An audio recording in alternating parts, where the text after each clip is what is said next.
নমস্কাৰ সকলোলৈকে সাদৰ সম্ভাষণ জনাই পাঠ কৰিবলৈ লৈছোঁ মোৰ উপন্যাসিকা বিয়লিৰ ৰ'দালিৰ ৬৬তম খণ্ডটি।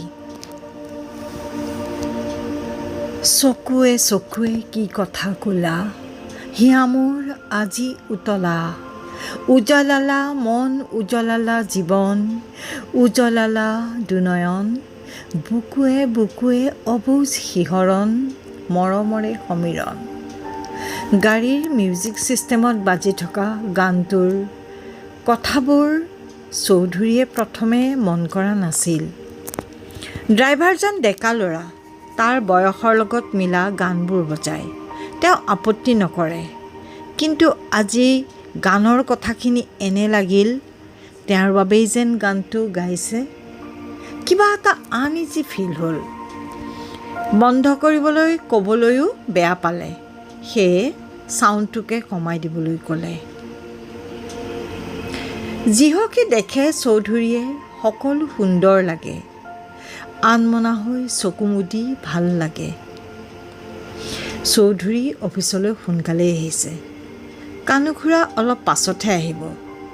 কিছুদিনৰ পৰা মন কৰিছে যেতিয়াই তেতিয়াই অকলে থাকিবলৈ মন যায় তেওঁৰ। নিৰিবিলিকৈ অনবৰতে মিঠা গানৰ কলিবোৰ আহি ওঠত পিৰপিৰাই থাকে। নুশুনো বুলিও তেওঁ গানটো শুনিছে। কথাবোৰ ইমান সুন্দৰ। জোনাকে জোনাকে তোমাৰ দুচকুত মই ফাগুনৰ ৰূপালী চাওঁ, জীৱন মৌবন এটি এটি ক্ষণ, তুমি তাৰেই স্পন্দন, আকাশে আকাশে মৰমৰে বান, হিয়া উপচাই যাব আজি, প্ৰতিটো প্ৰভাতৰ তুমি ৰ'দালি, সেন্দুৰীয়া হৈ মোৰ দুকাষে। চৌধুৰীৰ বুকুৰ কথাবোৰ ইমান সুন্দৰকৈ কৈ গ'ল গানটিত। উটি ভাহি গ'ল বিবেকৰ বান্ধ, বয়সৰ লক্ষণ ৰেখা। চৰাইৰ কলিজাত উৰি গ'ল তেওঁৰ অন্তৰাত্মা, স্বৰ্ণাভ দুচকুৰ নীলিমাত সাঁতুৰিবলৈ। ৰিমজিমে অফিচত ভৰি দিয়েই ওপৰলৈ চাই দেখিলে চৌধুৰী ছাৰে মূৰ গুজি কাম কৰি আছে। গুড মৰ্ণিং দিবলৈ যাব নেকি? গ'লে গালিয়েই দিয়ে নেকি, কি ঠিক। আজিলৈকে গালিৰ বাদে একো শুনা নাই তেখেতৰ মুখত। তাই কেৱল গালি খোৱা কামেই কৰে নেকি? মুখামুখি হ'লেই গালি বাহিৰ হয়। গালিয়েই দিয়ক বা সপনিয়েই দিয়ক, মাথো ছাৰ অফিচত থাকক, তেতিয়াই মনটো ভৰি থাকে। সৰুতে যিদৰে সন্ধ্যা গধূলি গোপালৰ গোন্ধত মতলীয়া হৈ চোতালতে ৰাতি এপৰলৈকে বহি আছিল, চুমুবাই গালি পাৰিও পঢ়া টেবুললৈ নিব পৰা নাছিল, ঠিক তেনেকুৱাই এতিয়া তাইৰ মনৰ অৱস্থা। সাধুকথাৰ যাদুকৰে হাতৰ মুঠিত ৰাজকুমাৰীৰ মন মগজু হৃদয় আবদ্ধ কৰি ৰখাৰ দৰে তাইৰো সমস্ত সত্তা বন্দী কৰি ল'ব তেখেতৰ চুম্বকীয় চামনিত। হয়তো এয়া তাইৰ একপক্ষীয় অনুভৱ, গতিকে নিজেই সচেষ্ট হোৱা উচিত। ছাৰে উমান পালে ঘৃণা কৰিব তাইক, তাতকৈ মৰি যোৱাই ভাল। নালাগে, ছাৰে তাইক ভালদৰে মাতিব নালাগে, ছাৰে তাইক আপোন কৰি ল'বও নালাগে, একো নিবিচাৰে। কিন্তু তাইৰ অন্তৰত ছাৰক সদায় আপোন কৰি ৰাখিব, একমাত্ৰ তেখেতৰ মংগল কামনা কৰিব। যেতিয়াই প্ৰয়োজন হয় ছাৰৰ কাষত থিয় হ'ব, তাততো কোনো বাধা নাই। আৰু কাৰো মৰম তাই কেতিয়াও গ্ৰহণ নকৰে। তাই ৰৈ যাব ছাৰৰ বাবে জীৱন থাকে মানে। ৰিমজিম, কি হ'ল? ইমান মাতি আছোঁ শুনা নাই? কানুখুৰাৰ মাতত তাই চক খাই গ'ল। এতিয়াহে দেখিলে ছাৰৰ কেবিনলৈ চাই থৰ হৈ আছে। বৰ লাজ লাগিল। কি ভাবিছে বাৰু খুৰাই? ৰক্ষা, বাকীবোৰ মানুহ এতিয়াও আহি পোৱা নাই, নহ'লে কত যে টিটকাৰি শুনিব লাগিলহেঁতেন। তাই মূৰ খজুৱাই ক'লে, নাই মানে খুৰা, মই হ'ব, মানে কৰি থাকিব নালাগে, ওপৰৰ কেবিনলৈ আহা, বহুত কাম আছে। তাই ক'লে, গৈছোঁ খুৰা। খুৰা গৈ ছাৰৰ ওচৰ পালেগৈ। তাইও নোটপেড কেলকুলেটৰ পেন লৈ ওপৰলৈ লাহে লাহে উঠি গ'ল। হাতত নিয়া বস্তুকেইটা এবাৰ আকৌ চাই ল'লে। ক'বতো নোৱাৰি কি বিচাৰি কি কৰিবলৈ কয়। নেপালে নিৰ্ঘাত গালি। দুৱাৰমুখ পাওঁতেই তেখেতে এনেদৰে চালে তাই উজুটি খাই পৰিবলৈকে লৈছিল। কোনোমতেহে ৰ'ল। টেবুলৰ ওচৰ পাই হাতৰ বস্তুকেইটা থ'বলৈ লওঁতেই পেলালে নহয় দুটামান ফাইল। এটা ফাইলৰ পেপাৰবোৰ চেদেলি ভেদেলি হৈ গ'ল। চৌধুৰীয়ে যেন তালৈকেহে বাট চাই আছিল। চিঞৰি উঠিল, এই ইউ ইৰেছপনচিবল। চৌধুৰীৰ চিঞৰত তাই ইমান নাৰ্ভাছ কৰিলে যে হাতৰ বস্তুকেইটা থ'ব নে পেপাৰখিনি তুলিব একো মূৰ নোপোৱা হৈ গ'ল। কাণো দৰক লাগি ৰৈ গ'ল। এয়া তাৰ বাবাইনে? ইতিমধ্যে দুই এজন কৰ্মচাৰী অফিচ সোমাইছিলহি। তেওঁলোকেও দেখিলে। চিঞৰি খঙত চৌধুৰী ছাৰে বাহিৰলৈ ওলাই আহিছে। সকলো খৰধৰকৈ নিজৰ টেবুল পালেগৈ। দুগালে দুধাৰি চকুলো বোৱাই তাই কাগজবোৰ সামৰি ফাইলটো চিজিল কৰিলে। কাণুৱে মৰমেৰে ক'লে, নাকান্দিবা ৰীম, এনেই কাকোতো গালি নাপাৰে, কিয় জানো এনেকুৱা কৰিছে? তাই উচুপিয়েই ক'লে, একো নাই খুৰা, মোৰেই দুখ। কাণুৱে আকৌ ক'লে, আচলতে কি জানা, যাক আপোন বুলি ভবা যায় তেওঁকহে খং কৰা যায়, গালি পৰা যায়। খুৰাকক কেনেকৈ বুজাব?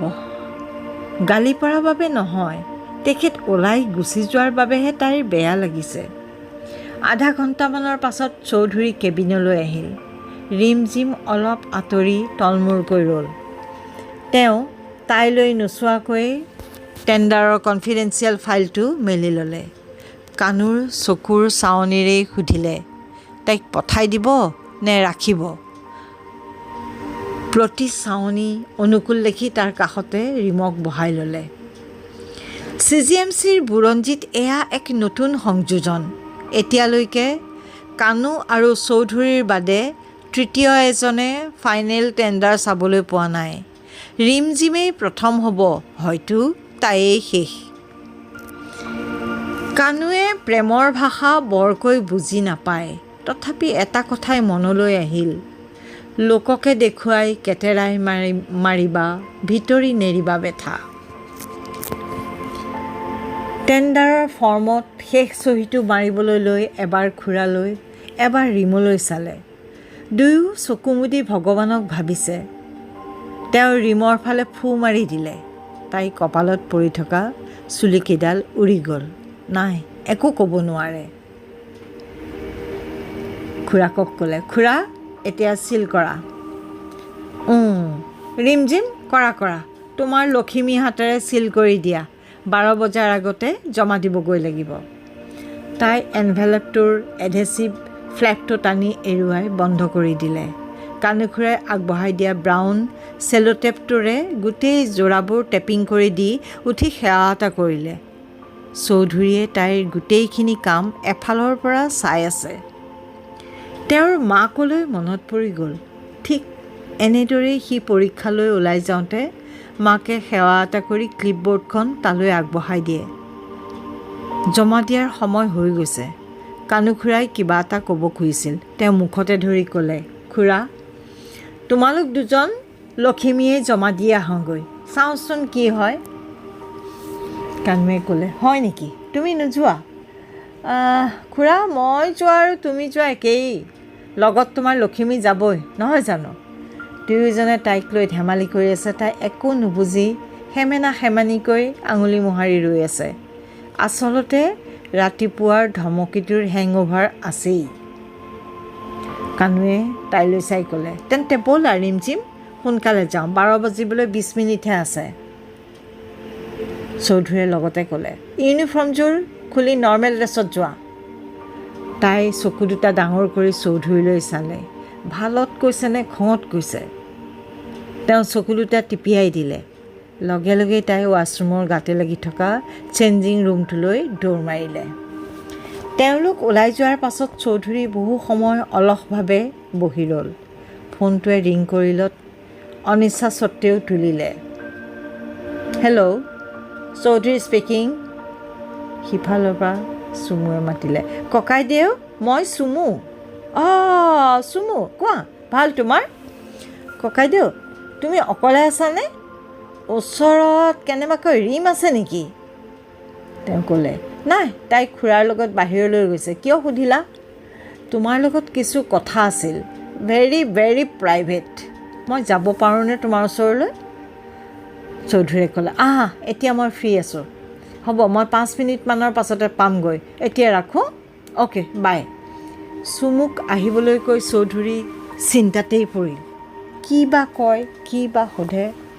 তেওঁৰ মনৰ মাজত সোমাই থকা কথাবোৰ যদি ধৰা পৰি যায়, কি উত্তৰ দিব তেওঁ? বুকুখনচোন দুৰু দুৰুকৈ কঁপি উঠিছে। টেবুলত ঢাকি থোৱা পানীগিলাচ ঘট ঘটকৈ পি শান্ত হ'বলৈ চেষ্টা কৰিলে। চুমুৱে আহি বেগ আৰু ছাতিটো কাষৰ চকীখনত দলিয়াই থৈ একেবাৰে চৌধুৰীৰ সন্মুখত কাষ চাপি বহি ল'লে আৰু ক'লে, ককাইদেউ, তোমাক অলপ ডিষ্টাৰ্ব দিম, বেয়া নাপাবা। চৌধুৰীয়ে লাহেকৈ ক'লে, অকণো বেয়া নাপাওঁ, কোৱা। শুনিবলৈ যে অধীৰ হৈ আছে তেওঁৰ মাততে প্ৰকাশ পালে। ঠায়ে ঠায়ে চেঞ্চৰ কৰি অমিত জুনেজাৰ লগত ডিভ'ৰ্চৰ কথা সবিশেষ জনালে চুমুৱে। কথাবোৰ ইংৰাজীতে কৈছে, কাৰণ সেই লেতেৰা কথাবোৰ কৈ মাতৃভাষাটো চোৱা কৰাৰ ইচ্ছা তাইৰ নাই। তাই লাহেকৈ ক'লে, তুমি কি ভাবিছা নাজানো। কাকো নকৈ মোৰ এই অত্যন্ত ব্যক্তিগত কথাবোৰ তোমাক কিয় কৈছোঁ ময়ো বুজি পোৱা নাই। আই আৰু আটাক ক'লে তেওঁলোকে মনত বৰ আঘাত পাব, আৰু ৰীমক ক'লে কি হ'ব জানা, হেংদান লৈ একেবাৰে পুনেলৈকে খেদি যাব। ৰীমে হেংদান লৈ খেদি যাব বুলি কওঁতে চৌধুৰীৰ হাঁহি উঠি গ'ল, কাৰণ ইতিমধ্যে ডেমো দেখা পাইছেই। চুমুৱে ক'লে, তুমি হাঁহিছা? নাই নাই, তোমাৰ কথাত নহয়, বেলেগ এটা কথাহে মনত পৰি গৈছিল। কিন্তু এটা কথা কোৱাচোন, এদিনটো তেখেতসকলক ক'ব লাগিবই। তাকেই ভাবিহে তোমাৰ ওচৰলৈ আহিছোঁ। কি কৰোঁ তুমিয়ে কোৱা। বাই দ্য ৱে, তোমাক আপুনিৰ পৰা তুমিলৈ নমাই আনিলোঁ উইদাউট ইয়'ৰ পাৰ্মিশ্যন। বেয়া নাপাবা, নহ'লে যে মই কথাবোৰ ক'বই নোৱাৰিলোহেঁতেন। ইটছ অ'কে, অকণো বেয়া পোৱা নাই। এতিয়া কি কৰিম বুলি ভাবিছা? মানে তাতে থাকিবানে? চুমুৱে কিছু সময় লৈ ক'লে, অলৰেডি বেলেগে আছোঁৱেই। অহা মাহত কোম্পেনীৰ বণ্ড শেষ হ'লে অসমলৈ ঘূৰি আহিম বুলি ভাবিছোঁ। চৌধুৰীয়ে অবাক হৈ গ'লে, মানে ঘৰলৈ? নহয়, গেছ ক্ৰেকাৰত 2টামান পষ্ট ওলাইছে বুলি গম পাইছোঁ। আমাৰ কেমিকেলৰ মানুহেই ল'ব। তাৰ উপৰিও প্ৰাইভেট ইউনিভাৰ্চিটি 2-এখনতো আণ্ডাৰষ্টেণ্ডিং এপ্লাই কৰি থৈছোঁ। ক'ৰবাত নহয় ক'ৰবাত হ'ব। চৌধুৰীয়ে ক'লে, আশা কৰিছোঁ তাকেই হওক। পুনেলৈ ঘূৰি যাবা কেতিয়া? চুমুৱে অলপ দুখ মনেৰে ক'লে, যাবলৈতো মনেই নাই, কিন্তু ভালকৈ আহিবলৈ হ'লে এতিয়া যাবই লাগিব। কালিলৈ আবেলি 3টা বজাত ফ্লাইট আছে। এইবাৰ চৌধুৰীয়ে কিছু চিন্তা কৰি ক'লে, মই এটা কথা ভাবিছোঁ চুমু, এতিয়াতো কাকো একো ক'ব নালাগে। পিছত যেতিয়া একেবাৰে আহিবা তেতিয়া সুবিধা চাই ক'ব লাগিব। তাইও ভাবিলে, ঠিকেই। আৰু শুনা, তাত গৈ কিবা অসুবিধা হ'লেই মোক জনাবা। নিশ্চয়। ৰিমজিম আহি পিছফালে ৰৈ তেওঁলোকৰ শেষৰ বাক্যটোহে শুনা পায়। তাই চুমুলৈ চাই ক'লে, চুমুবা, তুমি আহিলা যে? ঘৰত কিবা হ'ল নেকি? মোক আটাই নিবলৈ পঠাইছে নেকি? চুমুৱে ক'লে, এইজনী। সিহঁত 2 বাই ভনীক এৰি চৌধুৰী বাহিৰলৈ ওলাই গ'ল। এতিয়াহে ৰীমৰ বুকুখন ধুক কৰি গ'ল। চুমুৱে জোকাই থকা কথাবোৰ ছাৰক কৈ দিলে নেকি বাৰু? ক'লে যদি হ'ল আৰু, মৰি গ'ল তাই, গালিৰে বাচি পেলাব। তাইৰ ডিঙিটো শুকাই গ'ল। ছাৰৰ টেবুলৰ গ্লাছটোত তলিতে অলপ পানী আছিল, তাকে শোহাই খাইহে তৎ পালে। কি হ'ল ৰীম, মই অহা বাবে বেয়া পাইছ নেকি? ৰীমে মূৰ জোকাৰিলে, না নহয়, মোলৈ ফোন এটাওতো কৰিব পাৰিলাহেঁতেন। চুমুৱে ক'লে, কি ৰে এতিয়া ইমান পজিটিভ? মই তোৰ ছাৰৰ লগত কথা পাতিছোঁ বাবে বেয়া পাইছ ন? মনে মনে থাকা, শুনিলে কি ভাবিব? কিনো বেয়া কথাটো ক'লোঁ? মই মোৰ ককাইদেউৰ লগত কথা পাতিবলৈ আহিছোঁ, তাতে কাৰ কি? হ'ব প্লিজ মনে মনে থাকা। ব'ল এতিয়া বজাৰলৈ যাওঁ, কালিলৈ মই যামগৈ, তোৰ খবৰেই নাই। তাই লাহেকৈ ক'লে, কিন্তু চুমু বা, অফিচ ছুটি হ'বলৈ আৰু পূৰা 1 ঘণ্টা বাকী। চুমুৱে অকণমান চিঞৰিয়ে ক'লে, হ'ব, তোৰ ছাৰৰ পৰা মই পাৰ্মিশ্যন লৈ দিম। বাই ভনী দুজনী হাঁহি হাঁহি অফিচৰ পৰা ওলাই গ'ল। চৌধুৰীয়ে পিছফালৰ পৰা চাই ৰ'ল।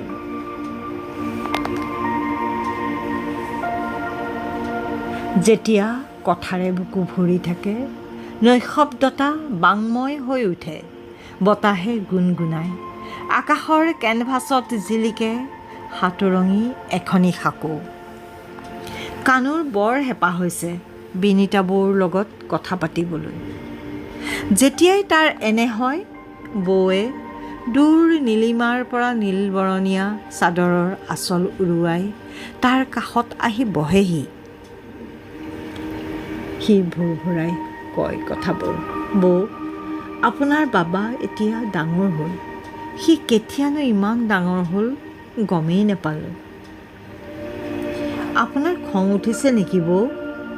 সময়ত তাক জীৱন সংগী গোটাই দিব নোৱাৰিলোঁ। মই চিন্তা নকৰাকৈ নাছিলোঁ, ভাবিছিলোঁ বহুতবাৰ, কিন্তু আমাৰ বাবাক নিস্বাৰ্থ মৰমেৰে আৱৰি ৰাখিব পৰা ছোৱালী পোৱা নাছিলোঁ। আচলতে আপোনাৰ দৰে এগৰাকী ছোৱালী বিচাৰিছিলোঁ বাবাৰ বাবে। বৌ, পাইছোঁ বৌ, এইবাৰ পাইছোঁ। আপুনিতো এতিয়া অন্তৰ্যামী, ৰিমজিমক দেখিছেনে? হাই লাখ আপুনি। জানে বৌ, কোম্পানীৰ টেণ্ডাৰ ঠিক আপোনাৰ দৰেই সভক্তিৰে আগবঢ়াই দিছে তাই। বৌ, বয়সটো কম, ছোৱালীজনী সৰু, বাবা কেতিয়াও মান্তি নহয়।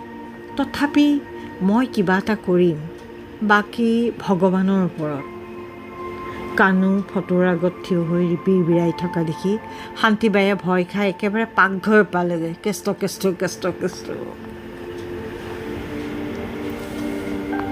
চুমুৱে ৰিমজিমক লৈ গোটেই বজাৰখন ঘূৰিছে। তাইৰ খোজখাজ বস্তুবোৰ ইমান বেছিকৈ কিনিছে যেন পুনেত একোৱেই নাপাব।